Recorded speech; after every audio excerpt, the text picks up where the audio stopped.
ẹ ká dúpẹ́ lọ́wọ́ ọlọ́run yìí. Let's thank this God. Ẹ ká fi ọpẹ́ fún ẹlẹ́dàá yìí. The kadayabayeya ṣàtẹ́rì màtú all for us. Ẹ ká dúpẹ́ ohun tó ti ṣe fún wa. Olóríire ló dá mi o, ọpẹ́ rẹ̀ dà. Ọlọ́pẹ́ ó ní lórí ọ̀bàdà. Oya oya oya oya oya oya oya èmi ò ní ìran fòrè ńlá tó ṣe ó ṣe àṣẹ.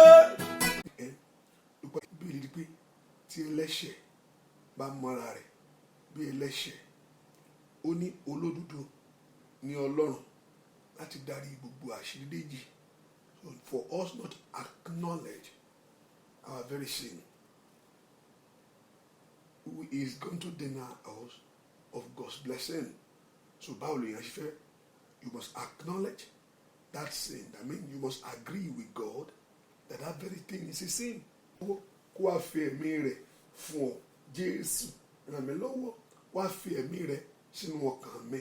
In the name of Jesus, somebody prayed that the Lord Jehovah God to come to help you and give you His Spirit in your heart. Ó yá Ọlọ́run, wá ràn mí lọ́wọ́, wá kárí mi kàtà, lè ṣe orí ẹ wá, òun náà ni ó lànà ìbùkún kọ ayé rẹ. Spirit of God, come and live in me. Gbọ́ àdúrà lórúkọ Jésù Kristi. Olúwa wa, agbára Ọlọ́run ló máa ń jẹ́ kí èèyàn rí gbogbo ṣe láyé. Láìsí agbára Ọlọ́run yẹn, èèyàn ò lè ṣe túẹ́túẹ́. Bẹ́ẹ̀ ni, agbára Ọlọ́run yẹn, òun ló máa ń lànà orin tó bá ti wọnú ayé ẹni wá, yóò yí ayé yẹn padà. Kò wá ń jẹ́ kí ipa ayé ká ayé ẹni mọ́, torí pé kíni agbára Ọlọ́run ti wọlé wá. Ó gbàdúrà fún agbára tí ó lànà àbáyọ kò mí. Agbára yìí ẹ bà lé mi lónìí o. Ẹ gbé ayé mi wọ̀. Màmá ńlá ló gbàdúrà. Ó yẹ gbé agbára wọ̀ mí. Nìtárí àmàkàtà ayé ń béèrè fún ní orúkọ Jésù. Ayé ń wá agbára kiri. Bẹ́ẹ̀ ni ayé ń wá agbára kiri. Àwọn bàbá rẹ̀ wọ́n sì fóun rere pé ń gbọ́ gbàrí.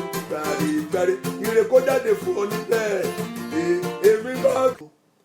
Gbogbo agbára tó dá dúró tó jẹ́ kó dún ẹ̀rọ wọn pé tí òjò bá rọ̀ fún àgbẹ̀ gbèsè dénú ẹ po orúkọ Jésù. Ó yá ìwọ òjò àánú rọ̀ sórí ayé mi. Ẹ jẹ́ kí n rí ayé mi gbà. Ó dandan ni ọ̀run ẹ gbélé mi lọ́wọ́. Wọ́n gbọ́dọ̀ jà mí lólè ohun rere yìí o. They will not rob me of my desire. Ó ti sọ fún mi, this is my desire. He said, he will grant me the desires of my heart. Wọ́n ṣe ìkàtẹ́lì mi kìtìlẹ́bọ̀ máa ṣe karaba.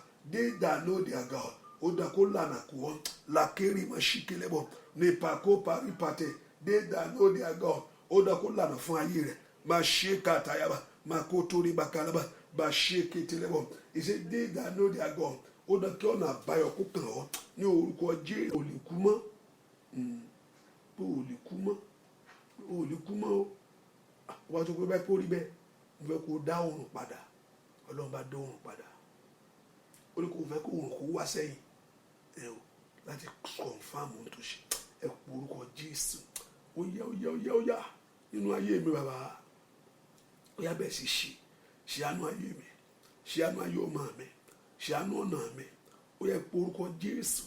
Ó náà kí Ọlọ́run jẹ́wọ́ agbára rẹ̀ nínú ayé mi. Bàbá mo ti gbà pé o lè ṣe, mo ti pè ọ́ lórúkọ yẹn, mo ti gba orúkọ rẹ gbọ́. Mo ti gbà ọ́ fún ìṣẹ́gun mi. Ó yá jẹ́wọ́ agbára rẹ̀ nínú ayé mi.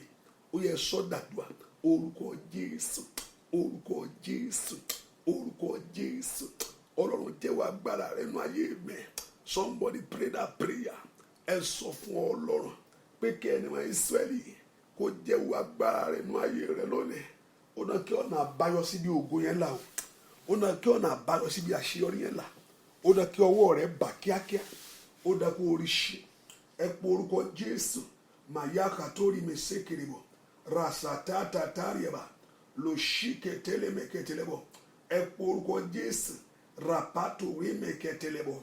Ẹ sọ fún Ọlọ́run. Olúwa jẹ́wọ́ agbára rẹ̀ nínú ayé mi. Masoto tole makoto ma. Riposhikelebo kaba. Matoko tole meketelebo. Ẹ po orúkọ Jésù. Repatori makata. Sọ fún Ọlọ́run. Olúwa jẹ́wọ́ agbára rẹ̀ nínú ayé mi. Ẹ sọ fún Jésù. rapateri masatalaba sọ fún Ọlọ́run Olúwa jẹ́wọ́ agbára lórí ilé mi ní orúkọ Jésù. Olúwa jẹ́wọ́ agbára lórí ọ̀nà mi. Ìwà agbára ńlá ní orúkọ Jésù tí máa ń lànà àbáyọ fún ayé ẹni. Ìwà agbára ńlá èyí tí máa ń gbórí ayé ẹni sókè. Ó yá Olúwa jẹ́wọ́ agbára inú ayé mi. Gbọ́ àdúrà lórúkọ Jésù Kristi. Olúwa wá ẹ porúkọ Jésù. Olúwa ìwọ àdúrà mi gbà fún mi. Ìwọ àdúrà mi Ọlọ́run tí máa ń gbọ́ ilé láàárọ̀ ẹ̀ fún mi. Olúwa Ọlọ́run tí máa ń gbọ́ àdúrà mo kọ́ ní Mẹ́sáíà gbọ́ àdúrà mi èkétékété Ibukun tó yaba. Ó yá gbọ́ àdúrà àwọn èèyàn yìí. Somebody answer my prayer. Ojú ògbúrọ̀ tì mí.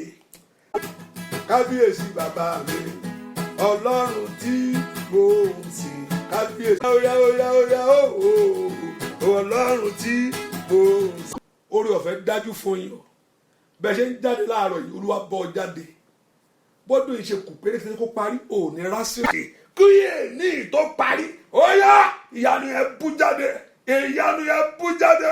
Ìyanu yẹn bú jáde. Ìyanu yẹn bú jáde. Bẹ́ẹ̀ lórí láì lórúkọ Jésù Kristi. Olúwa wo mo fẹ́ kó bá mi gbélé wọn lórí. Ọwọ́ yẹn kan rí nínú ayé ọmọ wọn. Kan rí nínú ọwọ́ yẹn mo fẹ́ kó bá mi gbélé wọn lórí. Gbogbo àwọn èèyàn yìí